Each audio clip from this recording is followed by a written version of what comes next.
వెంకటరెడ్డి గారు, paper leakage ఎలా జరిగింది అని పూర్తిగా డిక్లేర్ చేస్తారు మీరు. నవీన్ వెరిఫికేషన్కి రాలేదని ప్రభుత్వం అంటుంది, కాబట్టి రాలేదని అంటుంది. ముందు లీకేజ్ నుంచి మొదలు పెట్టండి. అసలు లీకేజ్ జరిగిందా, స్పోర్ట్స్ కోటా, ఇవన్నీ కూడా తర్వాత మాట్లాడదాం. ఈశ్వర్ గారు, ముందుగా మీకు సాక్షి టీవీ ప్రేక్షకులకి ప్యానెల్లో ఉన్న అందరికీ నమస్కారాలు. ఏదైనా వైఎస్ఆర్ కాంగ్రెస్ పార్టీ అధ్యక్షులు జగన్మోహన్ రెడ్డి గారు విత్ ఆధారాలు లేకపోతే ఏ రోజు కూడా దాన్ని ప్రెస్కి అడ్రస్ చేయరు.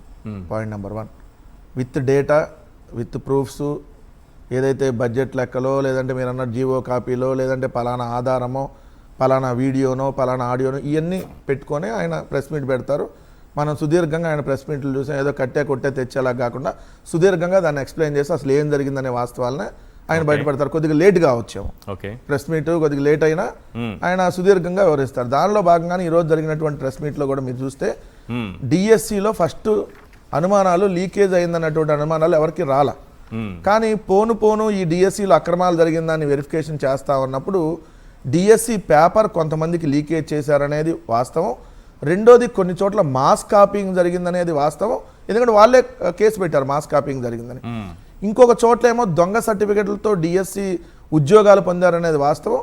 ఇంకోటి, స్పోర్ట్ కోటాకి సంబంధించి 15 లక్షలకి 14 లక్షలకో 20 లక్షలకో వాళ్ళకి ఎంత బుద్ధి పుడితే అంతకి అమ్మేసుకున్నారు, దీంట్లో అర్హత లేని వారికి ఇచ్చారనేది వాస్తవం. ఎందుకు ఈ వాస్తవం అని చెప్తున్నాం? మీరన్న ఎగ్జామ్ నవీన్కి సంబంధించి తీసుకున్నాం. ఇప్పుడు డిఎస్సి పేపర్ ఒకళ్ళు తయారు చేయాలి, ప్రశ్నాపత్రం, ఎగ్జామ్ ఇంకోళ్ళు కండక్ట్ చేయాలి.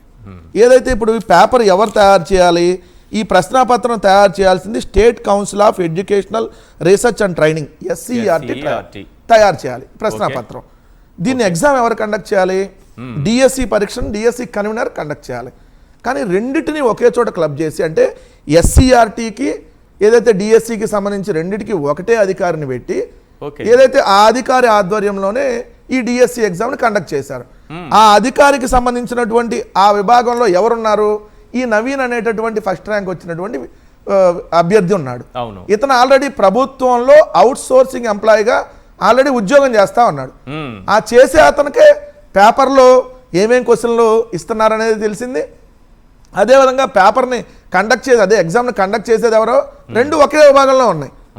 సో మరి ఇక్కడ పారదర్శకత పోయిందనేది క్లియర్గా అర్థమైంది కదా. అసెంబ్లీ సాక్షిగా నారా లోకేష్ గారు కూడా అది ఒప్పుకున్నారు కదా. ఏం రెండు ఒకళ్ళే కండక్ట్ చేయకూడదని రూల్ లేదు కదా, అది ఇదని మాట్లాడతా ఆ రోజు అడ్డంగా దొరికిపోయినటువంటి మాట వాస్తవం కదా సార్. నెలల తరబడి చేశామని ధైర్యంగా ఒప్పుకున్నట్టు. ఇప్పుడు వాళ్ళు కూడా ఎందుకు ఒప్పుకోవాల్సి వచ్చింది? ఇది ప్రజల్లో విపరీతంగా వెళ్ళింది.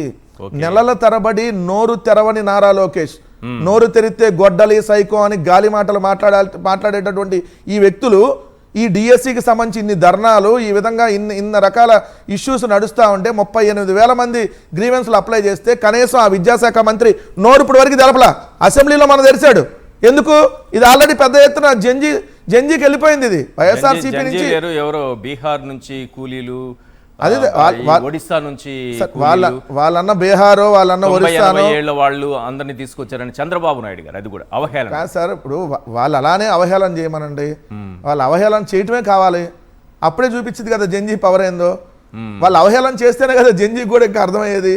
వీళ్ళు ఏ విధంగా ఏదైతే మనం ఒక అంశాన్ని రేజ్ చేస్తున్నప్పుడు దాని మీద ప్రశ్నలకి ఆన్సర్ చేయకుండా వ్యక్తిగతంగానో, లేకపోతే మీరు ఒరిస్సా నుంచి వచ్చారు, బీహార్ నుంచి వచ్చారు, ఒరిస్సా నుంచి వస్తే వాళ్ళ మీద కేసులు పెట్టండి, బీహార్ నుంచి వస్తే కేసులు పెట్టండి. ఎందుకు పెట్టలా? ఒరిస్సా అడ్రస్ ప్రూఫ్ ఉంటాయి కావాలి వస్తే, ఇదిగో పలానా వ్యక్తి ఇదిగో ఒరిస్సా నుంచి వచ్చి పాల్గొన్నాడు, పలానా ఆధార్ కార్డు ఇదని ఎందుకు పెట్టలా? అంటే వీళ్ళన్నీ గాలి మాటలు మాట్లాడుతానని అర్థమైంది కదా. సో ఇక్కడ క్లియర్ గా అర్థమవుతుంది డిఎస్ నవీన్ దగ్గర నుంచి వచ్చింది. రెండో అంశం, స్పోర్ట్స్ కోటాకి సంబంధించిన దాంట్లో ఏదైతే అడ్డంగా మరొకసారి నారా లోకేష్ గారు అసెంబ్లీలో దొరికిపోయాడు. ఎలా? పివి సింధు గారి టాపిక్, శ్రీచరణి గారి టాపిక్ ఎత్తారు. వాళ్ళందరికీ మేము స్పోర్ట్స్ కోటాలకు సంబంధించిన వాళ్ళు అంతర్జాతీయ స్థాయిలో ప్రతిభ చూపించారు. ఇది కంప్లీట్ చేయలేదు మీరు. నవీన్ అనే వ్యక్తి అసెంబ్లీలో మన లోకేష్ గారు చెప్పింది, ఆ వ్యక్తి వెరిఫికేషన్కి రాలేదంటే కదా, మేము ఉద్యోగం ఇస్తామన్నా రాలేదంటే కదా. అతను లాగిన్ ఐడిని బ్లాక్ చేశారు వీళ్ళు. అందుకని అతను కోర్టుకి వెళ్ళాడు. అతను కోర్టుకి వెళ్ళకపోతే అసలు ఆ ఇష్యూ బయటకు వచ్చేదే కాదు కదా. అతనికి వీళ్ళు ఉద్యోగం ఇచ్చి ఉంటే అసలు ఆ ఇష్యూ బయటకు ఎక్కడ వచ్చేది? అతను నవీన్ అనే అతనికి వీళ్ళు జాబ్ ఇచ్చేసి ఉంటే ఓకే. సో సందట్లో సడేమియా అయిపోయేది, అసలు ఇష్యూనే ఉండేది కాదు. సో నవీన్ కోర్టుకి వెళ్ళటం వల్ల అదేంది ఫస్ట్ ర్యాంక్ వచ్చిన అతను ఎందుకు తీసుకోలేదనే దాని మీదే కదా మొత్తం ఇదంతా లీక్ అయింది. అవును. సో ఈ అతని ఒక్కడికే ఆగిపోయిందా పేపర్? అతనే ఉన్న SARTలో పనిచేస్తాడు కాబట్టి ఈ exam upload question paper upload చేసేటటువంటి బాధ్యతలు కూడా చూస్తున్నాడు కాబట్టి అతని వరకే ఆ పేపర్ లీక్ అయింది అనుకుంటున్నారా? అతని వరకు ఒకదానికి లీక్ అవడానికి ఛాన్స్ ఉండదు సార్. ఎందుకంటాను ఆ మాట అంటే ఇప్పుడు ఇది పెద్ద డబ్బులతో కూడుకున్న వ్యవహారం కూడా. ఒక పేపర్ను ఒకసారి లీక్ చేస్తే దాదాపుగా డబ్బులు వస్తాయి. సో ఎందుకు దాన్ని వదిలేస్తారు వాళ్ళు? సో నవీన్ అంటే ఒక వ్యక్తి నేను ఒక్కడనే వచ్చేస్తే నా ఒక్కడికే అయిపోయేదో చిన్న ఉద్యోగం అనే లెవెల్లో ఆలోచించడు కదా. సో అక్కడ పనిచేసేటటువంటి దాంట్లో అతనికి పేపర్ లీక్ అయినప్పుడు అతను దానికి సంబంధించినటువంటి వేరే వాళ్ళకి అమ్మటానికో లేదంటే ఆ పేపర్ని ఇంకొకరికి లీక్ చేసి వాళ్ళ దగ్గర నుంచి డబ్బులు తీసుకోవడానికో వీటన్నిటికీ స్కోప్ ఉంది కదా. వీటన్నిటిని రావాలంటే ఎవరు ఎంక్వైరీ చేయాలి? చంద్రబాబు నాయుడు గారి ఇన్వెస్టిగేషన్ టీం కాదు కదా. సిబిఐ లాంటిది ఇన్వెస్టిగేషన్ చేస్తే అప్పుడు ఏం జరిగింది అనేది బయటకు వస్తుంది అనేది పాయింట్ నెంబర్ 1. PV సింధుతో పోల్చుతూ వీళ్ళ ఉద్యోగుల్ని ఇప్పుడు తీసుకున్న వాళ్ళు 372 లోకేష్ గారు మంత్రి అసెంబ్లీలో మాట్లాడడం పైన ఉంటాయి. అది నిజంగా అవమానించడం. ఎందుకంటే ఇప్పుడు పివి సింధు గారు లేదంటే శ్రీచరణ్ ఎవరైనా కామన్ గా ఆలోచించేది ఏంటి? PV సింధుకు ఉద్యోగం ఇచ్చారు కదా, ఆమె ఎగ్జామ్ రాయలేదు కదా, మరి వీళ్ళకు ఇస్తే తప్పేంటి?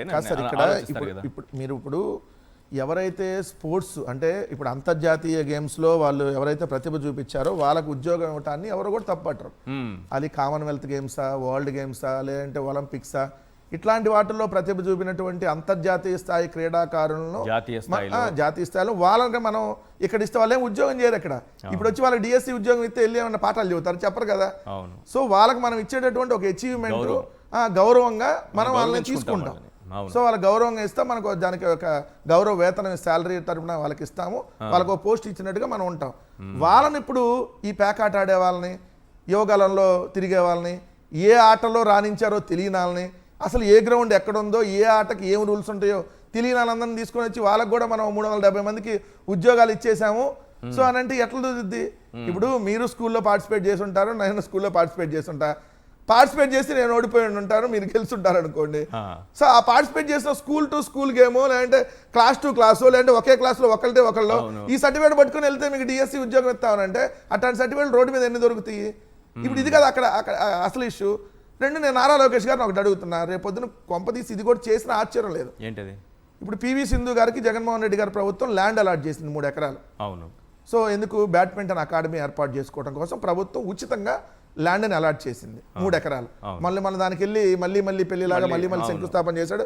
ఇది వాళ్ళ క్రెడిట్ చోరీ, అది ఒక సపరేట్ సబ్జెక్ట్ అనుకోండి, అలానే ఉంటుంది. కాబట్టి రేపొద్దున ఇప్పుడు ఈ DSCలో పేకాట ఆడి రాణించిన వాళ్ళకి ఏమైనా పేకాట క్లబ్బులు పెట్టుకోవడానికి ఏమైనా 3 ఎకరాలు 5 ఎకరాలు కేటాయిస్తానన్న ఆశ్చర్యం లేదు. ఎందుకు? మీరు రాజీనామా చేయని సుత్తితో పదే కొట్టే కొద్దీ ఆయన ల్యాండ్ కూడా అలాట్ చేస్తాడు. ఎందుకు?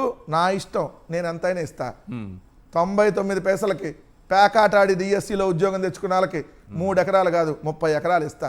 పెద్ద పేకాట క్లబ్ పెట్టి పెద్ద పేకాట క్లబ్లో అందరికీ ట్రైనింగ్ ఇవ్వడానికి ఇస్తా అని అన్న ఆశ్చర్యం లేదు. ఎందుకు?